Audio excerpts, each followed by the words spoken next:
हम लोग जो पढ़ने जा रहे हैं वो इसीलिए पढ़ने जा रहे हैं कि जो यूनियन टेरिटरीज हैं उनके पास कुछ कम पावर्स हैं बाकी स्टेट्स के बनस्पत, और इसके पीछे कुछ कारण होंगे क्यों ऐसा किया गया है।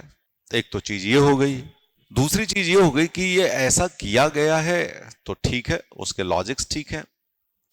दिल्ली के साथ, चंडीगढ़ के साथ, दादर नागर हवेली के साथ, पौंडीचेरी या पुडुचेरी के साथ ये भी चीजें तो दिख रही हैं अपने को, दिख रही कि नहीं दिख रही हैं।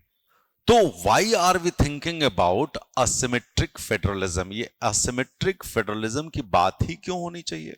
तो ये एक क्वेश्चन बनता है, और इसका मतलब होता है कि अलग अलग यूनिट्स को अलग अलग पावर से differential powers are assigned to different units, and therefore we are talking about asymmetric federalism, it is not symmetric federalism.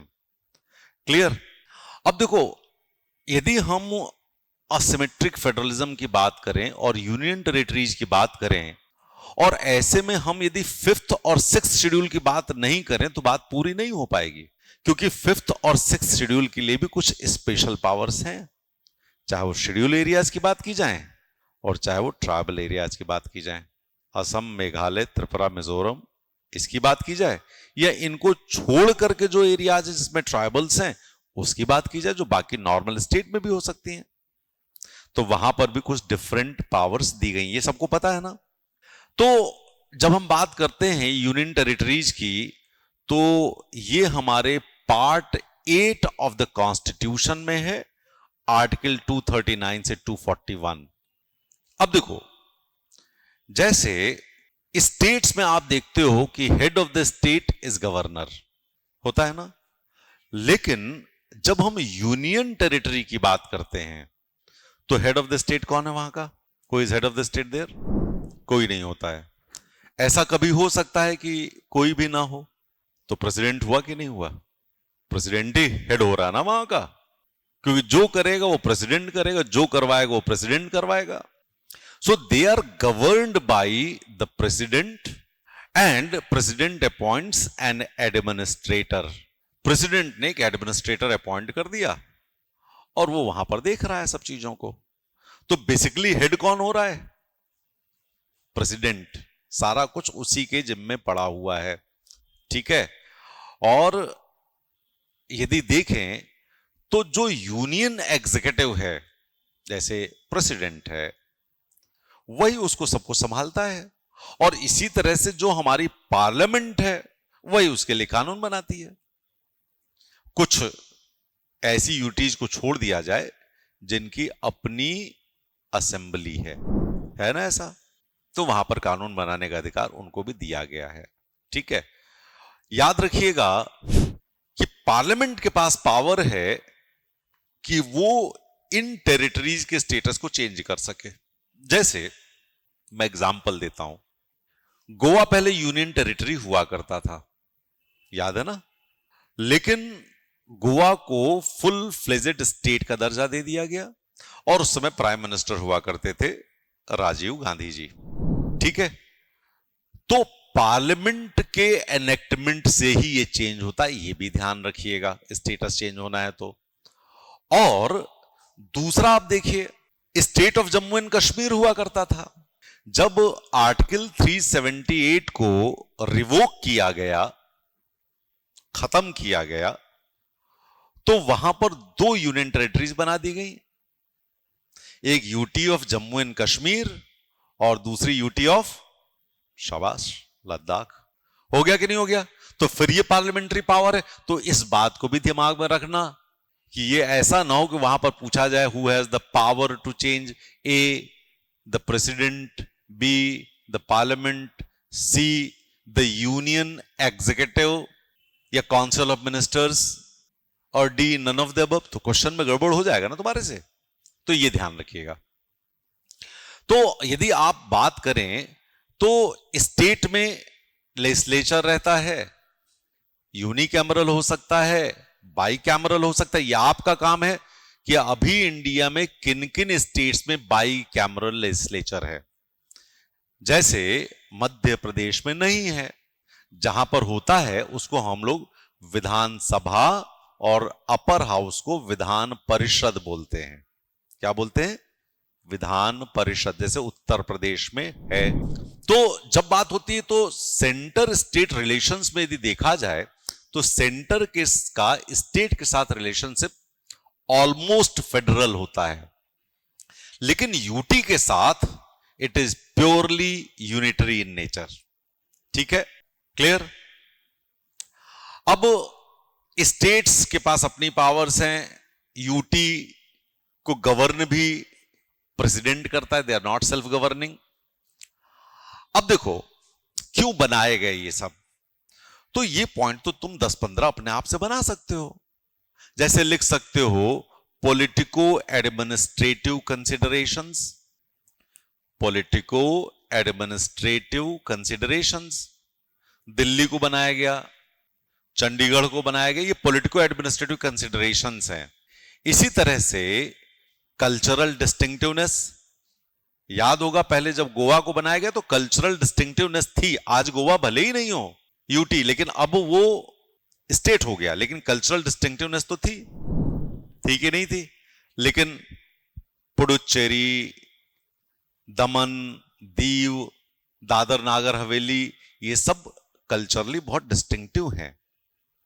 ठीक है, इसी तरह से कुछ जगहों को हमें इसलिए सेंटर के डायरेक्ट कंट्रोल ऑब्जर्वेशन में रखना है क्योंकि they are strategically very important, strategically very important.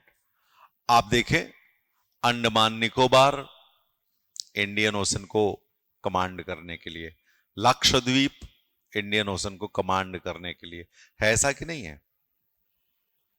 है। इसी तरीके से कुछ स्टेट्स को बाद में हमने, पहले वो यूटी थे, बाद में हमने स्टेट्स बना दिए। उसके पीछे बहुत सारे कारण रहते हैं कि वहां पर पहली समस्याएं दूसरी थी, वो धीरे धीरे धीरे ठीक हुई तो हमने उसको पूरा स्टेट का फुल फ्लेजेड दर्जा दे दिया। मैं हमेशा कहता हूं गोवा इसका बहुत अच्छा एग्जाम्पल है, मिजोरम अच्छा एग्जाम्पल है, मणिपुर अच्छा एग्जाम्पल है, त्रिपुरा, अरुणाचल, ये सब एग्जाम्पल्स हैं हमारे जहां पर हम देख सकते हैं।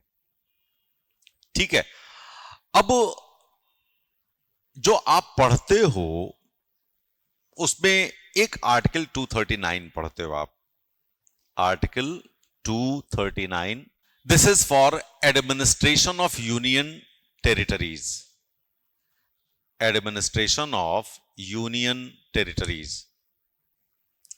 इसमें यही लिखा हुआ है, every union territory shall be administered by the president acting through an administrator to be appointed by him with such designation as he में स्पेसिफाई। है कि नहीं है? जैसे दिल्ली में लेफ्टिनेंट गवर्नर है, बनाए जाते हैं ना, क्लियर? इसी तरह से आर्टिकल 239(2) में जो दिया गया है वो ये कहा गया है कि जो अगल बगल अड़ोस पड़ोस की यूटी है उसमें किसी गवर्नर को भी एडमिनिस्ट्रेटर बनाया जा सकता है। Governor of a state may also appointed by the president as the administrator of an adjoining union territory. अब ये क्वेश्चन आता है, छोटा सा क्वेश्चन, मैं चाहूंगा आपको ध्यान दिलाना कि मान लीजिए कि गवर्नर साहब हैं, है ना, और आर्टिकल 163 में लिखा हुआ है there shall be a governor of state. ठीक है ना? लिखा कि नहीं लिखा है? नहीं लिखा है, लिखा है there shall be a council of state, लिखा हुआ है, to aid and advise the governor, यही लिखा है ना। अब यहां पर जो ये लिखा हुआ है, तो क्या जब वो एडमिनिस्ट्रेटर की हैसियत से किसी यूनियन टेरिटरी के एडमिनिस्ट्रेशन के डिसीजंस लेगा तो क्या वो as a governor council of ministers से सलाह लेगा? ये क्वेश्चन है ना, ये क्वेश्चन क्या होगा? क्या होगा? अरे ये आगे कुछ और बोल रहा है, क्या बोल रहे हो आगे तुम? फिर तुम तो कॉन्स्टिट्यूशन खोल के बैठे हो, नहीं लेगा, ये सब सही कह रहे हैं, नहीं लेगा।